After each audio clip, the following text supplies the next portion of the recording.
Hi everyone. In this video, we will talk about how the image is created.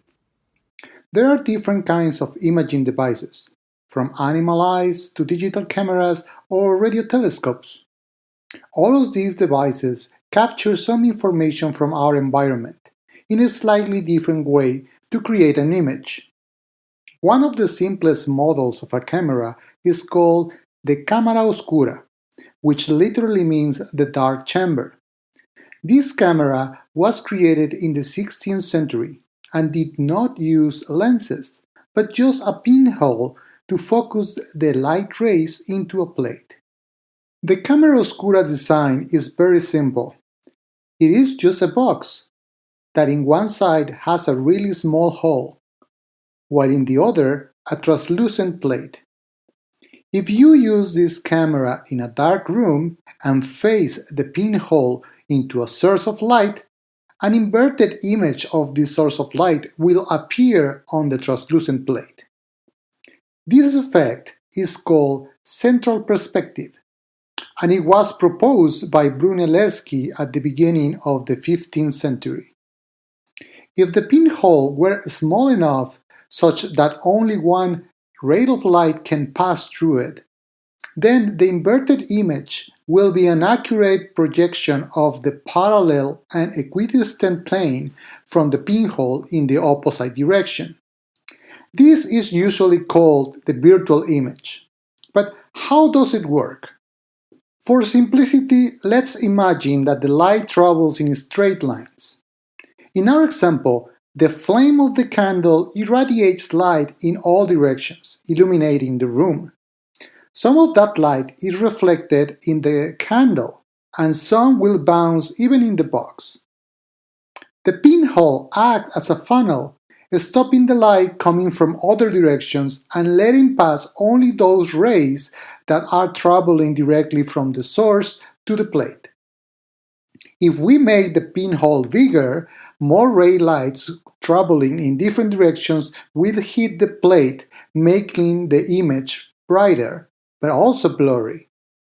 In reality, the pinhole cannot be small enough to only allow one ray of light to pass through it.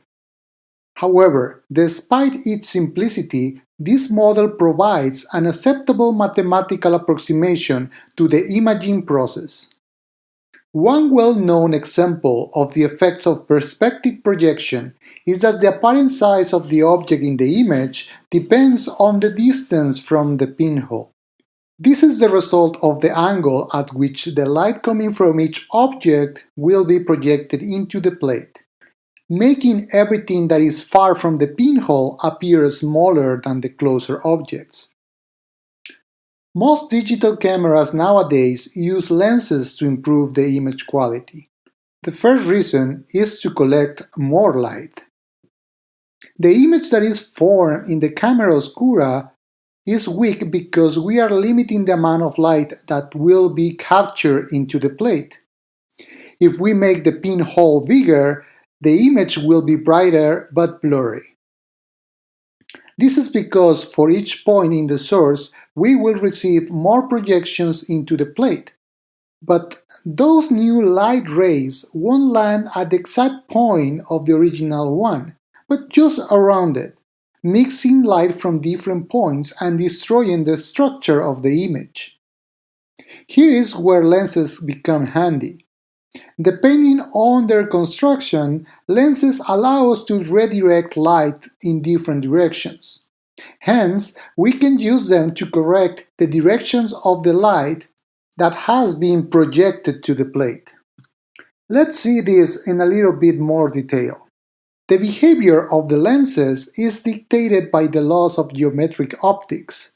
First, the light travels in a straight line in homogeneous media. When light hits a different medium, it can be reflected or refracted. For example, when the sunlight hits the lake, some of the light will be reflected and bounce back to the trees or other objects around, while another part of the light will be refracted or pass into the lake. The lenses are this new medium that has convenient characteristics for a camera. For example, by changing the shape of the lens, we can change the angle of the refracted light. Using those properties, we can collect more light coming from one point in the source and redirect it into one point in the plate, making the image brighter and keeping it sharp. Based on the physical characteristics of the lens, there are some practical considerations. For example, each lens has something called the focal point. This is the distance from the lens in which the objects will be in focus. Also, this is not a point, but a region, and this is called the depth of field. Another important characteristic of each camera is the field of view.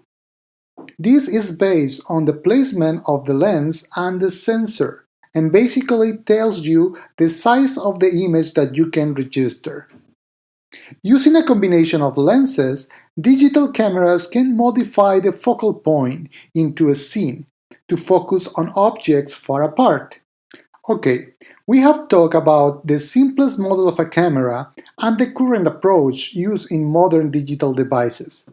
But how do our eyes work? Is the human eye just like a camera? The human eye consists of several parts that we can think are similar to the components of a modern camera.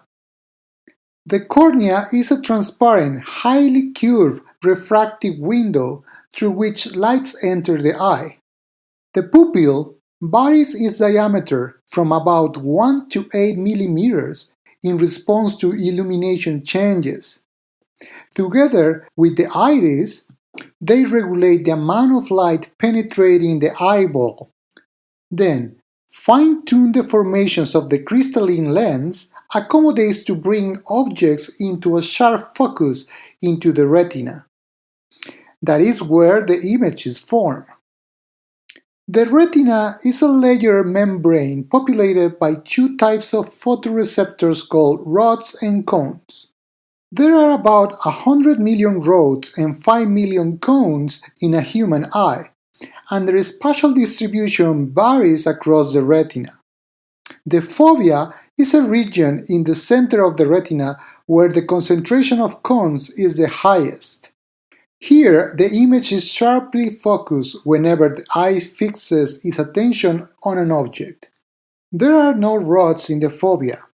Rods are extremely sensitive to light differences and they are more distributed in the periphery of the visual field.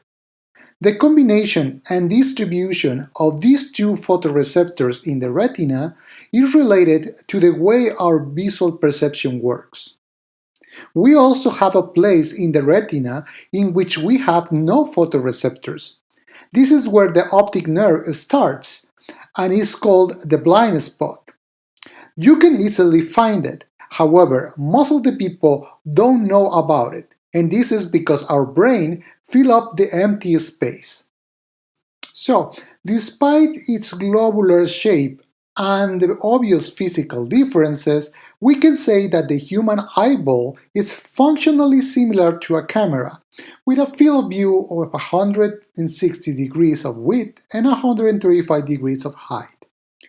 Okay, in this video we talk about the image formation, the pinhole camera, how modern cameras uses lenses to improve image quality, and we had a brief overview of the physiology of the human eye in the context of the camera model. I hope that this video was clear, and I encourage you to read a bit more about the topic. See you in the next one.